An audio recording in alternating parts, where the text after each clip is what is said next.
ആ മുസ്ലിം പെട്ടെന്ന് അവൻ ഒരു അഴകുഴമ്പൻ മുസ്ലിം അല്ലെങ്കിൽ ഒരു മോഡറേറ്റ് മുസ്ലിം എന്നുള്ളതിൽ നിന്ന് പെട്ടെന്ന് തന്നെ ഒരു തീവ്രവാദി മുസ്ലിമായിട്ട് മാറുന്നു, ആക്രമിക്കുന്നു. ഇതാണ് ഇവിടെ സംഭവിച്ചത്. ഇത് ബാക്കി കാര്യങ്ങളൊക്കെ ഇനി നിങ്ങൾക്ക് വരും ദിവസങ്ങളിൽ വാർത്തകളിലൊക്കെ വരികയാണെങ്കിൽ നിങ്ങൾക്ക് വായിക്കാം. ഇതാണ് നമ്മുടെ നാട്ടിൽ സംഭവിച്ചിരിക്കുന്ന ഒരു കാര്യം. ഈ ഒരു പശ്ചാത്തലത്തിൽ ഈ ഒരു കാര്യത്തെ മുൻനിർത്തിക്കൊണ്ട് എനിക്ക് പിന്നെ എന്താ പറയാനുള്ളത്? എനിക്കൊന്നേ പറയാനുള്ളൂ. അതായത് നിങ്ങളുടെ മുന്നിൽ വരുന്ന ഒരു മുസ്ലിമായിട്ടുള്ള വ്യക്തി പാൽക്കാരനാവാം, പത്രക്കാരനാകാം, പോസ്റ്റ്മാൻ ആകാം, അതല്ലെങ്കിൽ ഇതുപോലെ ഓല ഊബർ ഡ്രൈവർമാരാകാം, അതുമല്ല ഇനി വേറെ ആര് തന്നെയാകാം.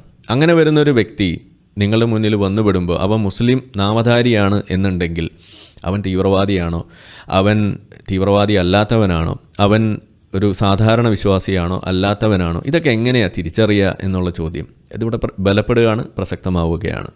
അവിടെയാണ് ഞാൻ പറഞ്ഞ ചോദ്യവും ഇവിടെ ബലപ്പെടുന്നത്.